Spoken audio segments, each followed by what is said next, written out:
Bonjour à toutes et à tous, et merci d'être fidèles au rendez-vous. Il y a près de 40 paraboles de Jésus dans les évangiles. Elles font partie de l'enseignement de Jésus. Certaines sont très courtes, comme des maximes. D'autres sont des récits. Toutes veulent nous faire entrer dans la nouveauté du royaume que Jésus est venu inaugurer. Elles nous révèlent l'amour de Dieu et son mystère de vie. On peut même dire que les paraboles nous aident à entrer dans ce mystère de vie que Jésus incarne. Généralement, Jésus ne donne aucune explication, mais il l'a fait 2 fois, pour la parabole du bon grain et de l'ivraie, et puis pour celle du semeur, cette parabole qui nous occupe aujourd'hui. Précisons que la parabole du semeur se trouve aussi bien chez Matthieu, Marc et Luc. À la première écoute, on peut en rester à la simple histoire. Mais il y a beaucoup plus à entendre.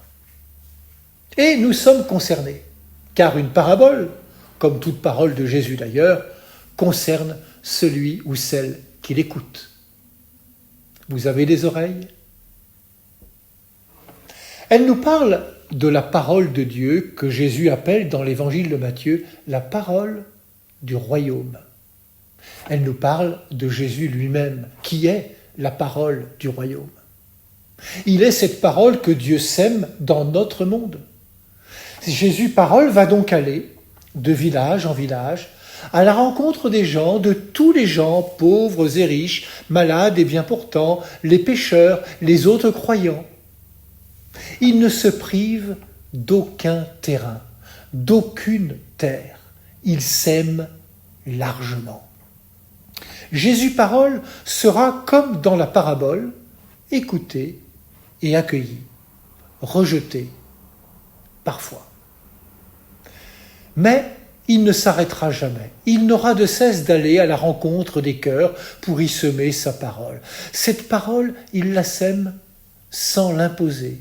Il la sème en instaurant une relation, un dialogue, une vraie présence avec les personnes qu'il rencontre.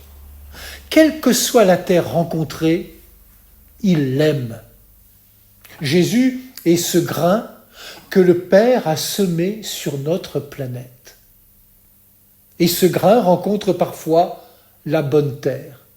À Nazareth, cette semence a germé dans le cœur de Marie, une femme qui, par son oui de foi, a été bonne terre pour produire son fruit.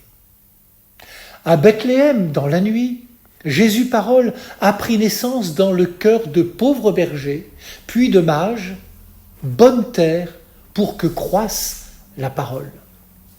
À Jérusalem, au temple, Jésus parole a comblé Siméon et Anne, les prophètes. Jésus a rencontré aussi d'autres terrains, le bord du chemin.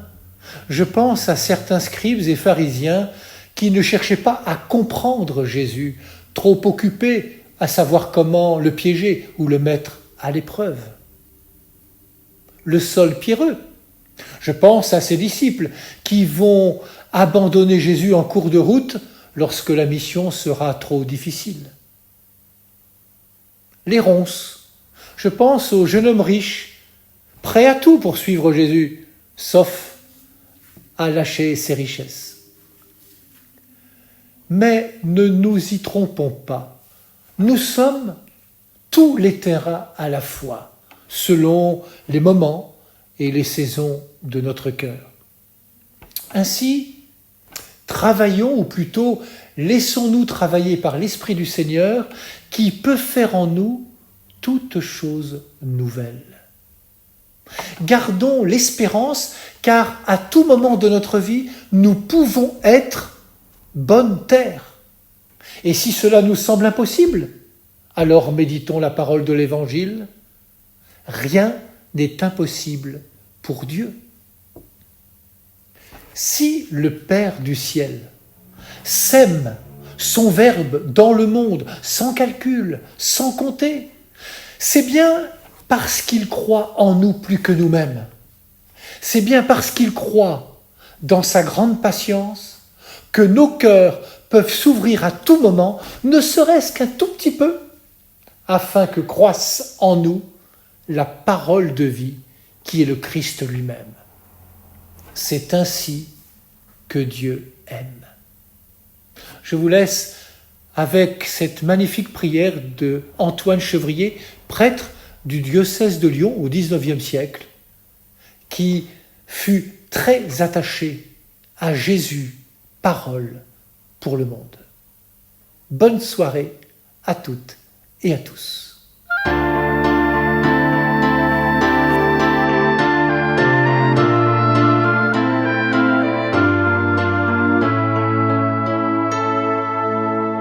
Ô Verbe, ô Christ, que tu es beau, que tu es grand, qui saura te connaître, qui pourra te comprendre. Fais, ô Christ, que je te connaisse et que je t'aime. Puisque tu es la lumière, laisse venir un rayon de cette divine lumière sur ma pauvre âme, afin que je puisse te voir et te comprendre. Mets en moi une grande foi en toi, afin que toutes tes paroles soient pour moi autant de lumière qui m'éclaire Et me fasse aller à toi et te suivre dans toutes les voies de la justice et de la vérité. Ô Christ, ô Verbe, Tu es mon Seigneur et mon seul et unique Maître. Parle, je veux t'écouter et mettre ta parole en pratique. je veux écouter ta divine parole, parce que je sais qu'elle vient du ciel. Je veux l'écouter, la méditer, la mettre en pratique. Parce que dans ta parole, il y a la vie, la joie, la paix et le bonheur. Seigneur, tu es mon Seigneur et mon Maître, et je ne veux écouter que toi, et je ne veux écouter que